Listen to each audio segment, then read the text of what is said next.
Hey you guys, it's Aaron Hilliard. Welcome to Mushroom Wonderland, and it's early November. I'm heading out into the woods to go on a mushroom walk, so come with me to see what's growing out here in November 2025. Welcome to Mushroom Wonderland.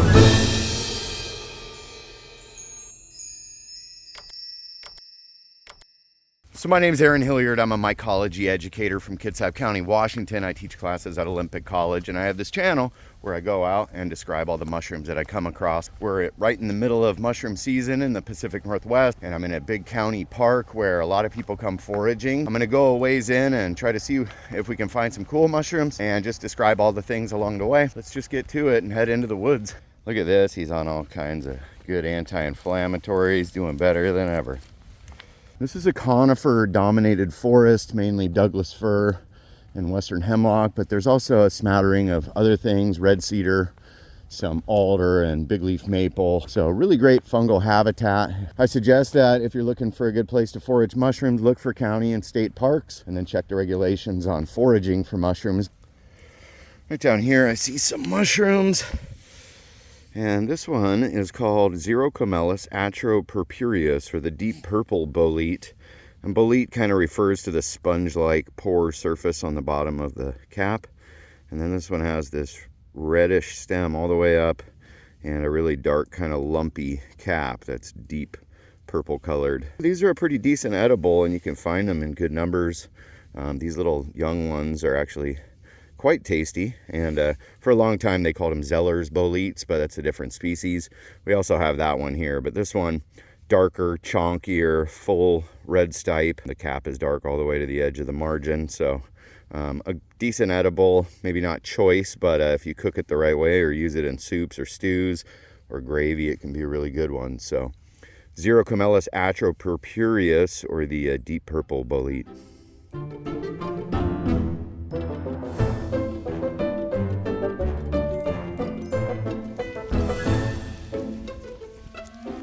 Right down here, there's a few mushrooms growing here kind of on the side of the little gravel road. And this one is known as the sulfur tuft, or Hypholoma fasciculare. And it has a dark purple spore print. And they grow in big clusters on wood. There's some buried wood right here. One of the coolest things about them is when you use this UV light. Look how much they glow. I mean, they're super bright. You can go out at night with a UV flashlight that you can just buy on Amazon or wherever for pretty cheap these days. And these things glow like crazy, but super bitter and said to cause some pretty nasty GI upset. One of the more kind of toxic mushrooms here in the Northwest. Not deadly, but I don't know how anybody would eat enough to get poisoned because they just taste like dirty pennies. Very bitter mushroom. But Hypholoma fasciculare, we'll probably see more of those on this walk.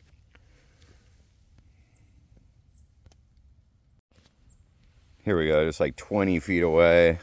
There's a huge flush of the Hypholoma fasciculare and a little Amanita muscaria growing next to it. This guy has been used as a psychoactive for a long time, but considered toxic by field guides. It has some disassociative kind of deliriant type chemicals in it, but it'll also probably make you sick and have terrible dreams, and you'll never want to do it again. The Mario mushroom.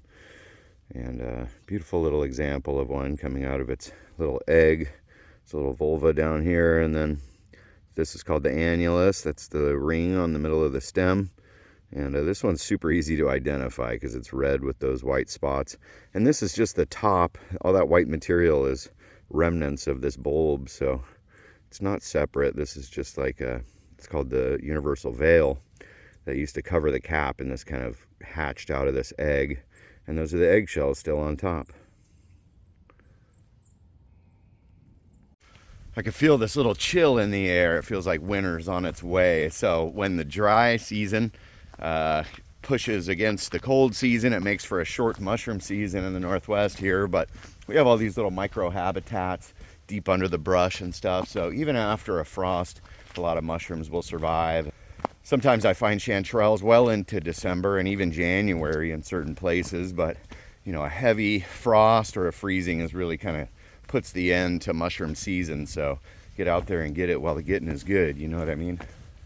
So right here, it looks like the Atropurpureus, but look, it's got a light ring kind of on the margin. And then the stipe is kind of yellow at the top. It's not solid red.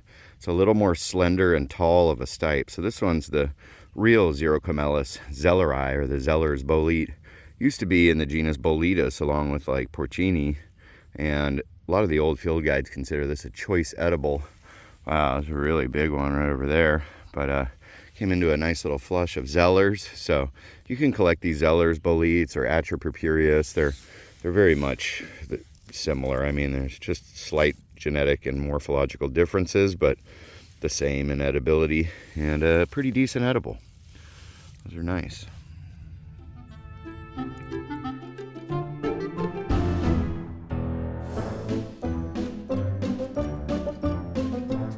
What's up, buddy?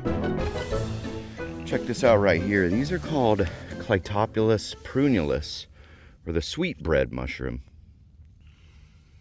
And it smells just like wet flour or maybe cucumber. But people also call this the spy because this mushroom can be found around Boletus edulis, or the porcini. And so they call it the spy because when you see it growing, it's actually spying on a porcini that's somewhere nearby. So whenever I see these Clytopulus prunulus, I'll slow down and start looking closer for the Boletus edulis. That's probably my favorite edible. And these are edible too, but not of really good quality. Some people like them, I guess. They're called the miller, or the sweetbread mushroom, Clytopulus prunulus. Down here in all these pine needles, I see a lot of mushrooms growing everywhere. And here's one right here that's a good example of this species. It's clinging on to a lot of pine needles, true pinus. And these always associate with pine. So this kind of real scaly cap that's pretty slimy. And then this pore surface underneath here. This one's called Suillus americanus, or the chicken fat mushroom, which makes it sound a lot more delicious than it probably is. But they grow in good numbers underneath pine trees, and they always have this kind of scaly cap, also slimy, and that yellow pore surface under there, and then this kind of ruffly tissue that's hanging off the edge of the cap on the margin. That's what we call that. So Suillus have these big pores, these big holes in their sponge surface, and that's where the spores get produced. And tons of Suillus out here, lots and lots of them. They're all edible. Some people like to make powders and stew and stuff like that out of them, but they can be really slimy in the pan. I know some people will disagree and say they're a good edible. That's fine, you know, put it in the comments what you think about eating Suillus. I've eaten them when they were good. I've eaten them when they had slimy texture. And I've even had like a a mushroom leather that was made out of Suillus cereulescens, and it was actually really tasty. It was like a savory fruit leather or something. I don't know how else to describe it, but yeah, this is a Suillus americanus, or the chicken fat bolete.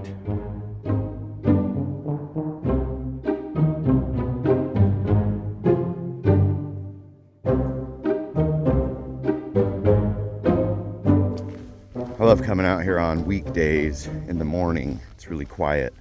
If you come on the weekend, there's tons of people out. But the farther you get from the trailhead, the less people there are. People just aren't that ambitious for mushrooms.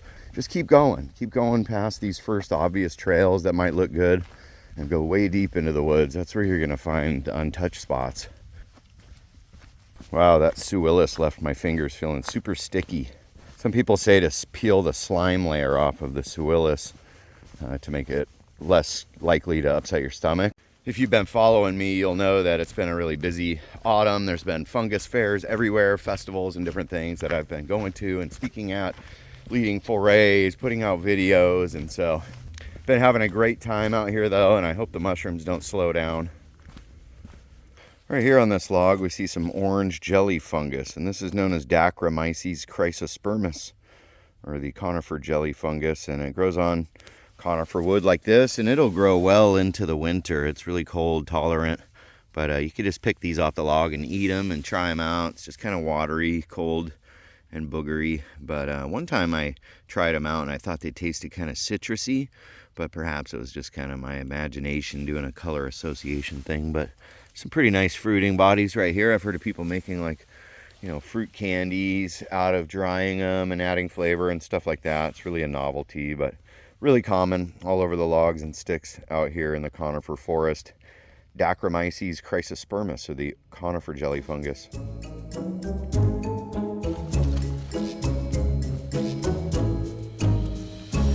Some mushrooms growing down here under this salal brush, and these are a mycorrhizal species of fungus that grow with the trees here. And this one pretty non-distinct. There's just not a ton of identifying features on this mushroom. Just really kind of a plain, boring mushroom, but it's darker in the center of the cap, gets lighter toward the outside.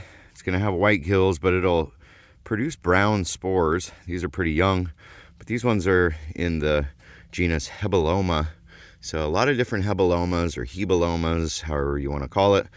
But some of these have a propensity to grow around corpses, which is kind of crazy. So they call them the corpse finder mushroom. And iNaturalist classifies them as poison pies. So these Hebeloma are, some of them are edible from what I've heard.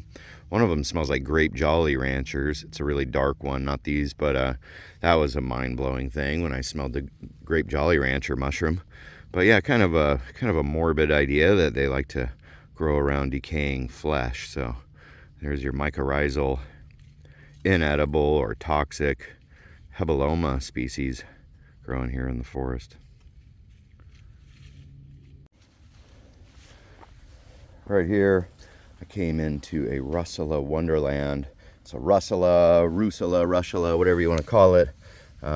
These are a really common genus of mushrooms here, a few hundred species in the Northwest.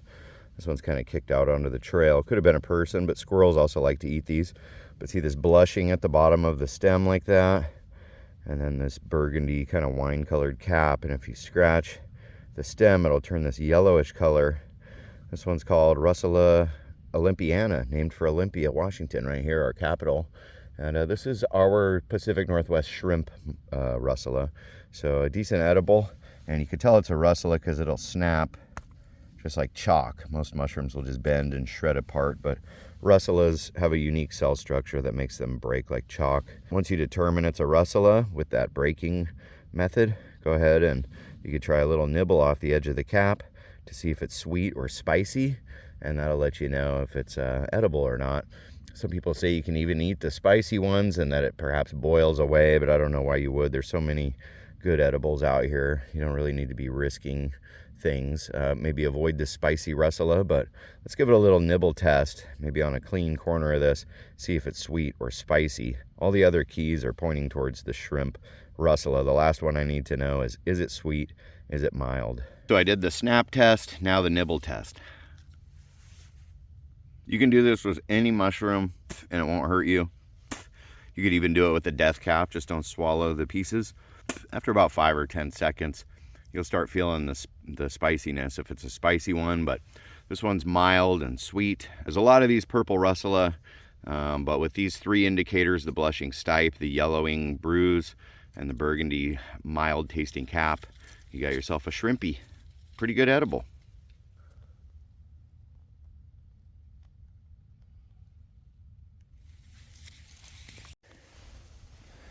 Lots of different russulas grow out here, all different colors, and they can get washed out by the rain. So who knows, these might have been purple and got rained on really hard. I doubt it because there's 2 or 3 of them, 4, 5, 6 that are all the same color. So you could do the snap test and taste them for mildness, but I think those ones are spicy. I've encountered those kind of beige colored ones before, and not a good one to eat, but russula's doing a powerhouse job out here for the ecology, growing in these forests, keeping the trees healthy, and some of them are pretty good to eat.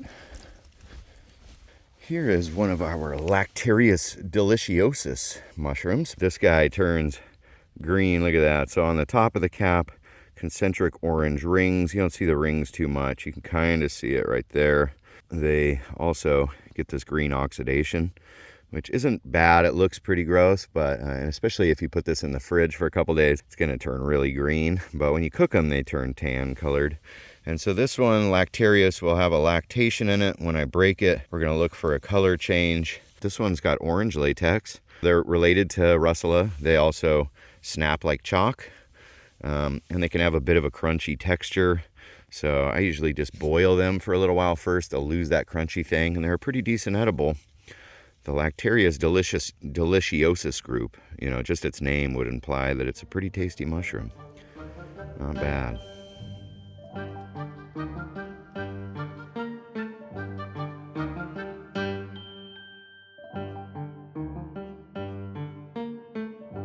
Ooh, check this out.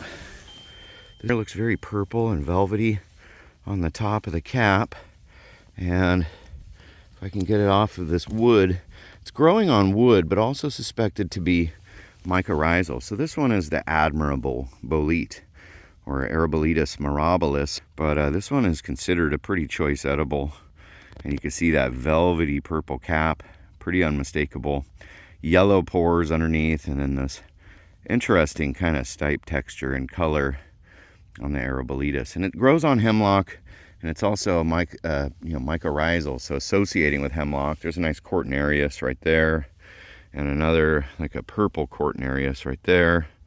Some cool mushrooms out here, but the Arabolitus mirabilis is pretty good edible. Tastes a little bit lemony sometimes, and it's beautiful, and kind of having a good year. So I've seen a lot of these growing out here this year, and so you can collect these for the basket. Just treat them like bananas or avocados in your basket. You want to treat them like fresh produce, like all wild mushrooms you should, because they will get bruised up really bad in your basket.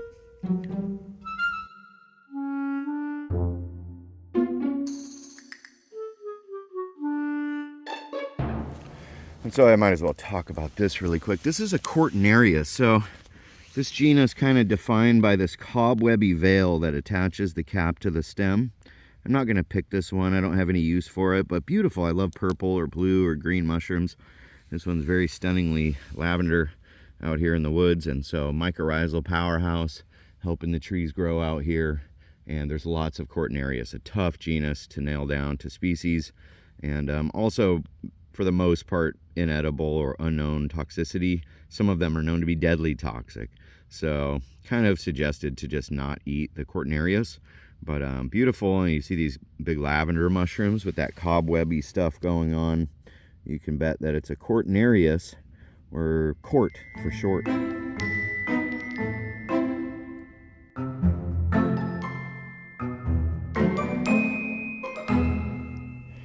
This dude's being so good out here. He's having a good time. For a while he was really limping a lot, but he's definitely on the mend thanks to my new vet taking care of our boy. Right down here we see a bunch of Laccaria growing. So Laccaria, another mycorrhizal species that grows with the trees. These have kind of a really scurfy, woody stem, very fibrous, and tough to eat. They pass the shake test. You can shake them like that, they don't fall apart. And they are edible, white spored. This one's probably Laccaria bicolor because it's kind of pink purple underneath the gills, but tan brown on top. And growing in good numbers, but not a great edible. I've eaten them and I was disappointed because they can grow in such big numbers. I was hoping that they tasted good, but they really tasted kind of dirty to me. But form your own opinions, put them in the comments, and go ahead and try out the Laccaria. But the really deep purple one, the amethyst Laccaria, I would avoid eating that. It's said to be an arsenic accumulator, but studies have never shown that happening with these other varieties. So yeah, the Laccaria bicolor, an edible but forgettable mushroom.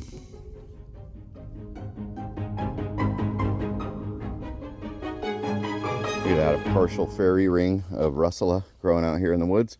So they can form these fairy rings that are have a lot of history and folklore. Pretty cool.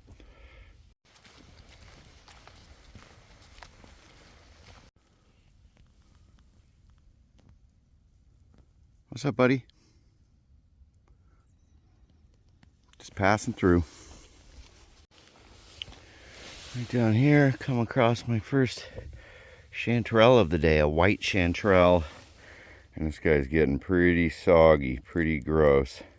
Wouldn't eat that. Don't eat rotten mushrooms, but white chanterelles have a tendency to come out kind of early in the season. And so this has probably been out here for a while, but yeah, when your chanterelles are like that, don't be eating them. This is bacterial and will get you sick, and then you might blame the mushroom. So Cantharellus subalbitus, way past its prime. But the white chanterelle has got these decurrent gills that kind of run down. They call them veins or false gills.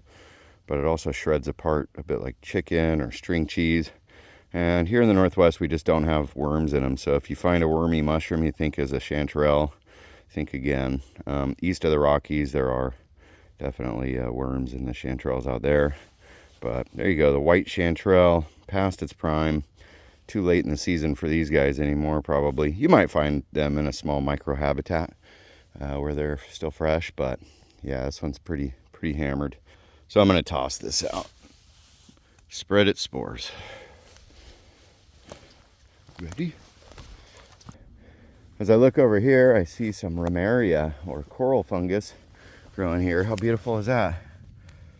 So pretty, but you know, there's a ton of species of this. The colors are so variable.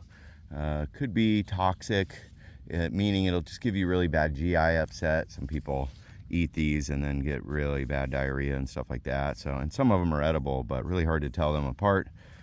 So generally just avoid the coral fungus in the fall. There's one in the spring that's a little easier to identify, but there's a lot of these different colored ones out here, and some of them can make you pretty sick. So I'm gonna leave this alone, but still a beautiful mushroom. And Ramaria usually come out of one big clump, and then they have, you know, kind of forking tips. But yeah, Ramaria is a cool genus, and they can be used as dyers mushrooms to dye fabric. But these just look so pretty right here. I'm just gonna go ahead and leave them in the forest today.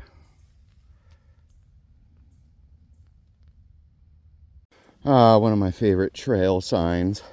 This trail is called Mushroom. How fitting. If you're interested in getting involved in the community of mushroom people, there's likely a mycological society near you. And for a number of years, I was vice president of the Kitsap Peninsula Mycological Society. Still very involved in the club, and we meet in Bremerton on the second Thursday of every month. And you could just show up for free and listen to the speakers and get to meet people. And it's only 25 bucks a year for your whole household, so it's totally worth it to get to go on forays and stuff like that. Our club has really mushroomed, if you will, into this huge club here in Kitsap County, Washington. So if you live around the Seattle or Tacoma area, not too far of a drive. And if you live on Kitsap, why are you not there? Come on over, say what's up. You get to meet all these people, get opportunities to go foraging and learning so much about mushrooms. I really suggest, if you have the mushroom bug and you're not already involved in one, to get yourself involved in a mushroom club.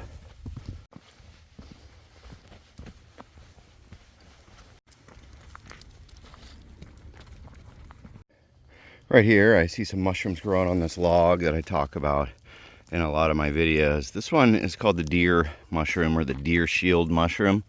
And I guess it's because the color looks like a deer hide, I suppose. But growing on wood, this is like one of the only kind of medium to large gilled mushrooms that are growing on wood around here. And if you look, the gills aren't attached to the stem, so kind of like a ball and socket, it'll snap away from the stem. And no ring or anything like that. And this has a pink spore print, and so this guy is edible, but really tastes pretty bad. I've eaten it before, wasn't a fan, but you could eat it in a pinch or cover it with enough flavors. But the deer shield mushroom always growing on logs like this, and pretty common out here. And so you could collect them and try them out and tell me in the comments what you think. Personally, I thought they tasted a bit like raw potatoes when they were cooked, which isn't ideal, kind of a dirty flavor. But you know, I could have been wrong, or our taste buds are different. So give me your opinion. And yeah, it's the deer mushroom, Pluteus cervinus.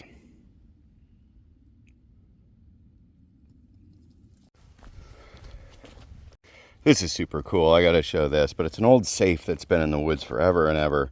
The bottom's blown out. Who knows where it came from? But one of the things that the community has started doing is putting some money in here, so that when kids come by, they look in there and get super excited about the money. Oh, look, a $2 bill. That's really cool. It's said to be in connection with a murder that happened at the local bowling alley, like back in the 1960s. The safe went missing. And it's really neat that people keep putting a couple bucks in there. My daughter was so excited when she found some money in there. I didn't believe her at first, and she pulled out cash. I was like, yeah, you go, girl. Lots of mushrooms out here. Tons of cool things to look at. Go to mushroomwonderland.com. If you want to learn more about psychedelic mushrooms, go over to my Patreon at Mushroom Wonderland. I'm on Instagram, Facebook, TikTok. You can find me all over the place at all these fungi festivals I also teach. Go to olympiccollege.edu/continued education, and you can sign up for my classes. And go to mushroomwonderland.com and look out for upcoming forays that you can join. It's super fun. And a lot of people have done it multiple times because it's such a good time. So until the next episode, happy trails. Much love, everyone. Peace out.